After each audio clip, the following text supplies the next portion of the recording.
Hi, folks. This is the Why Our World interview series, and today we are joined by Dr. Aimee Schwab McCoy. I hope I pronounced that right.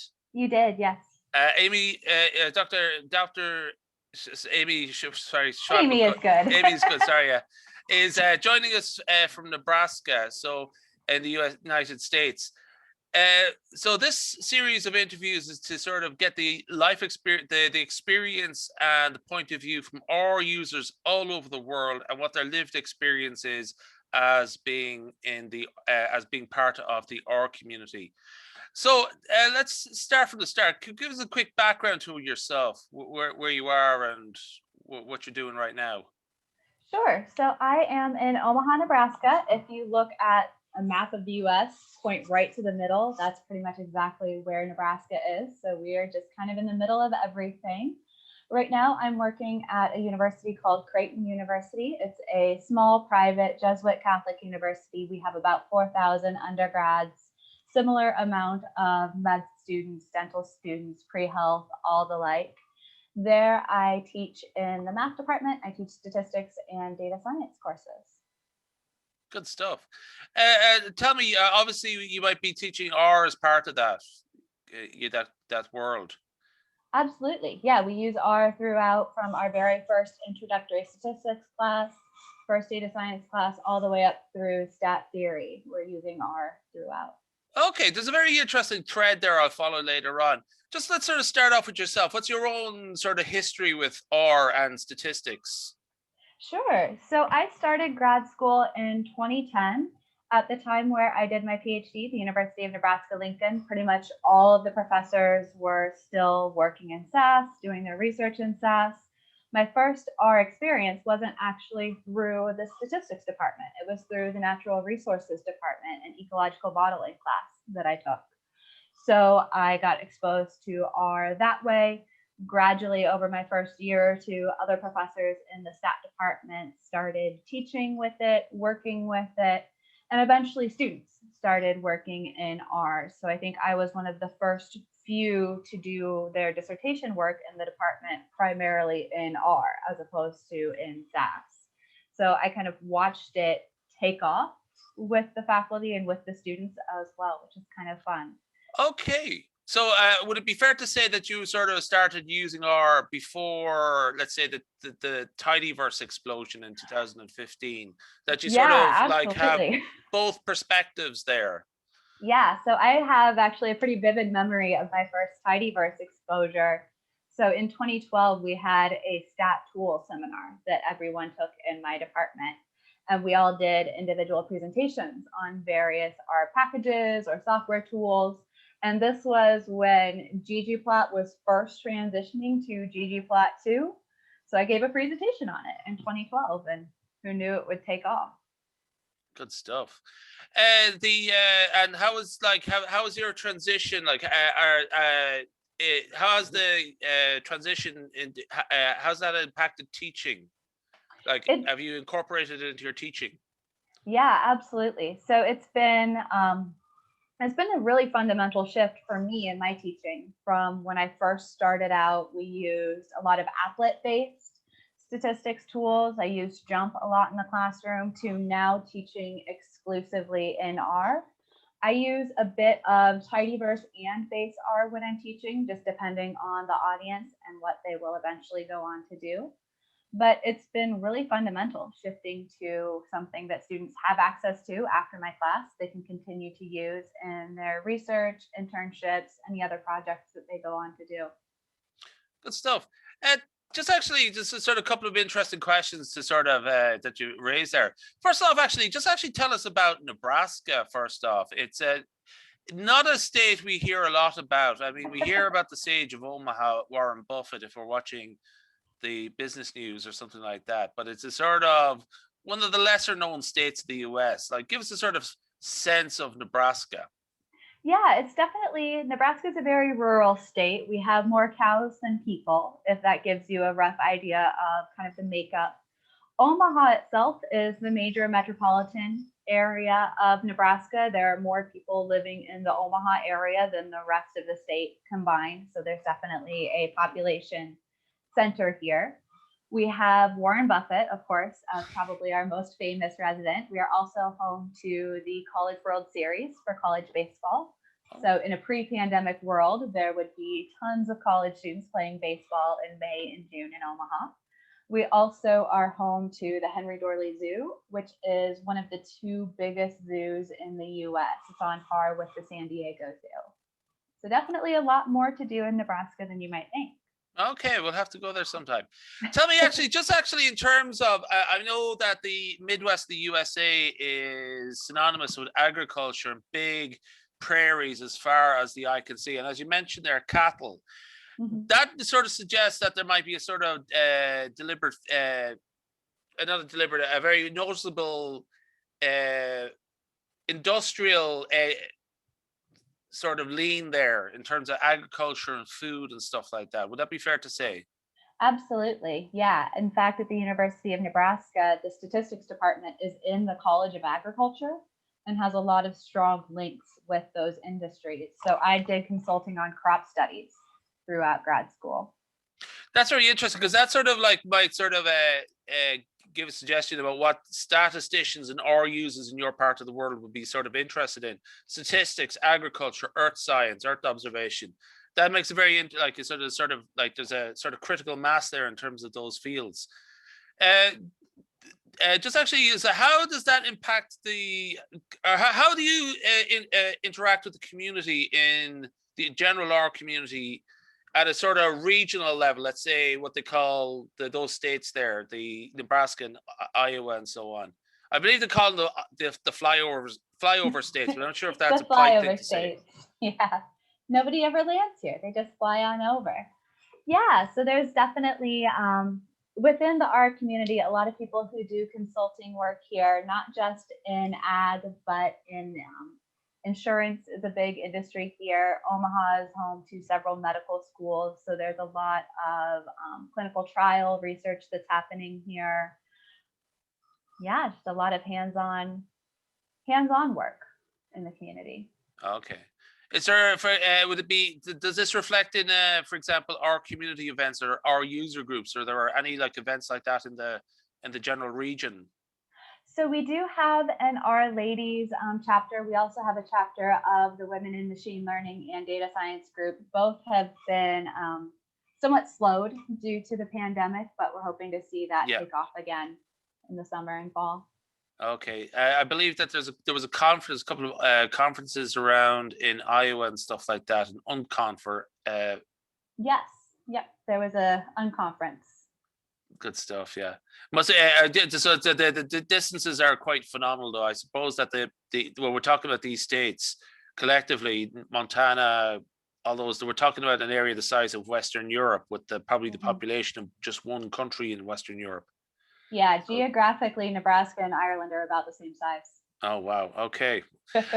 So just actually, let's talk about your students. Actually, you mentioned that they have health, that there's a big focus in Creighton University towards health science and all sorts of health science students. I actually know that myself, because I actually taught some of the students when they came to Ireland. So that's that they would sort of teach them R. Mm-hmm. So how does that work actually? Like, they are health science students, that nursing students that I was familiar with, that they are, I don't know if they come into their undergraduate programs expecting to use programming languages, but they do. I just wonder what sort of that first contact is like. So at first contact, you really have to sell it. You have to really show them the value and learning R versus, just looking at output from a calculator. So for me, I always like to start with graphing and data visualization in those first courses. I feel like that's what gets students not just excited about learning R, but also shows them the value.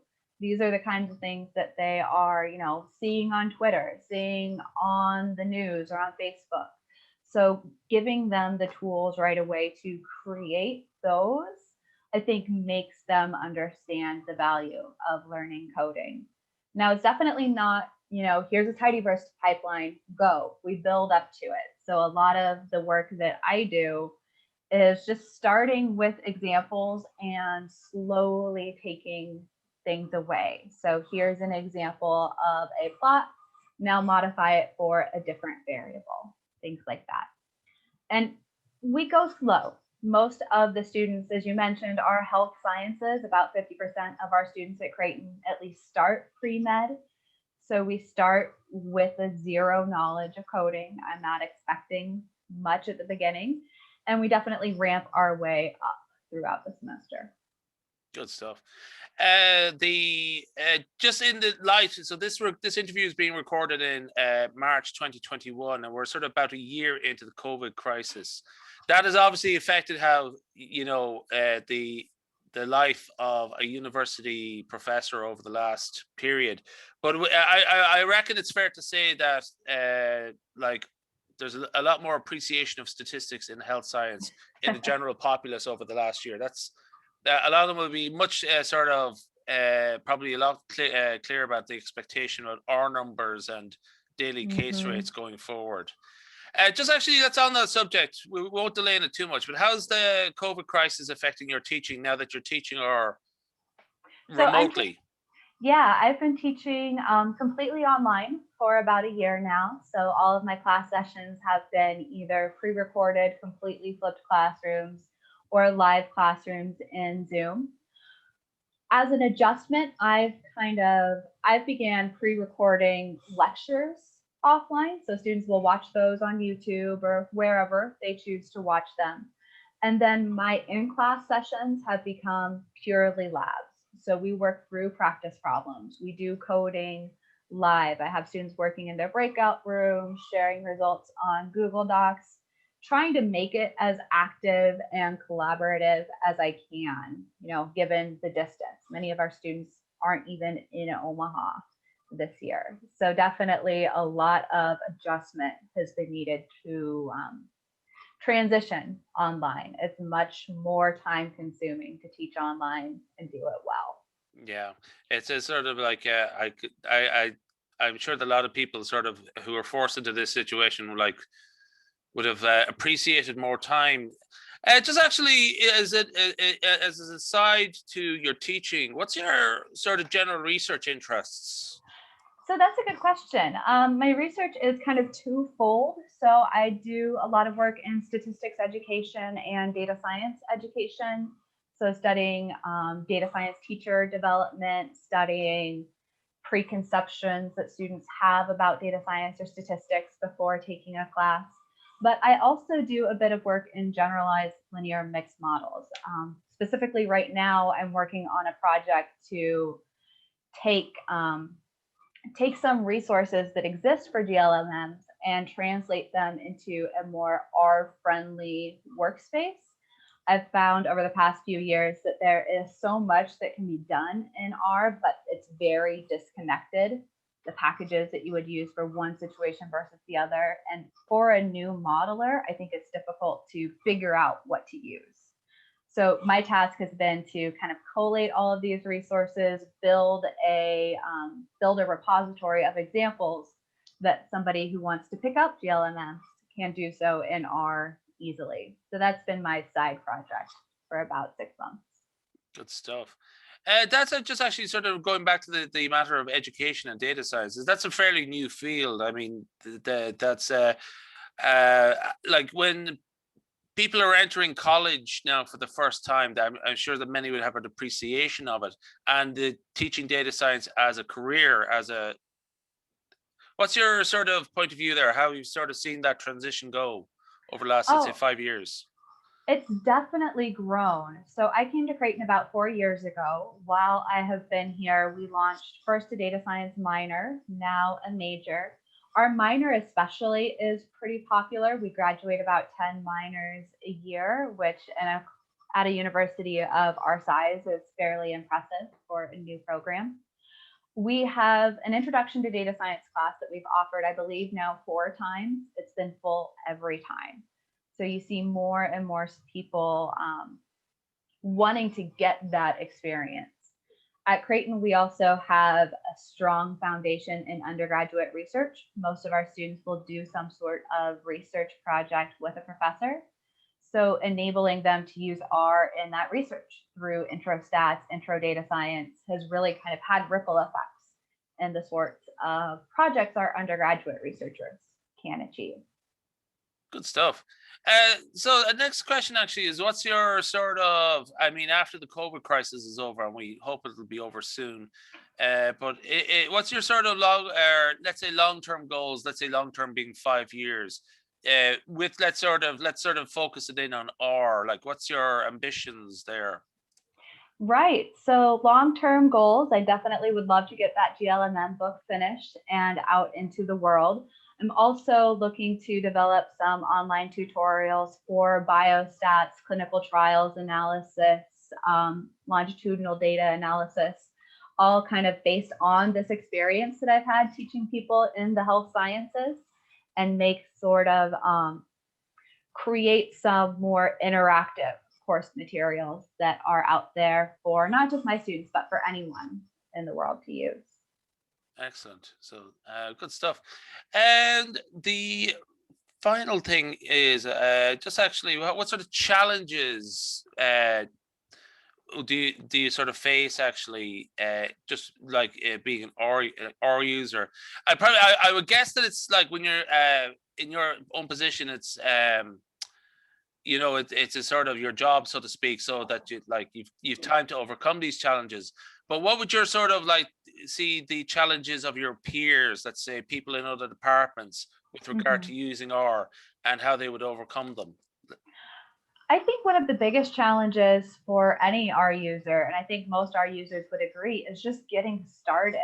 There's so many resources and materials out there that it can be overwhelming to see how many examples there are of people solving essentially the same problem, but in a different way. You have the base versus tidyverse debate. You have the, do I need to learn to use R Markdown all of a sudden? Should I be using the base R editor? Should I be using R Studio? Should I be using something else? And there's just so much for a new user to sift through that I think that's one of the biggest challenges. And I think that's where we in the university community, but also, any educator outside of the traditional academic structure, that's where we can help by kind of curating those resources, listening and looking out for new R users and helping guide them in the right direction. Great stuff. That's great. I think actually that's pretty much covered everything there. So thanks very much, and we'll hopefully see you soon. We'll hopefully see you give a presentation about your GLMs and all that sort of stuff, and hopefully we'll see you at like a use R conference or something like that, an R Studio conference in the near future that you'll get to travel. Or would you sort of see? Would you sort of see that coming back, actually, real world events, or what's your own take on that? I don't know. I have mixed feelings. So I'm on the JSM 2021 program committee, and the ASA is still deciding whether or not to even have that event in person or virtual.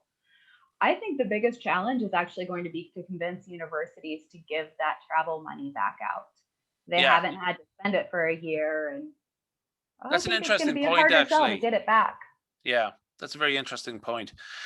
That's actually sort of we'll sort of have to sort of see how that one turns out. So anyway, thanks very much. Thank you for joining us, and thank you for giving us your time. And again, as I sort of said, hopefully we'll sort of all see each other soon at some cross paths soon in the near future. Okay, I'll leave it there. Cool. Now.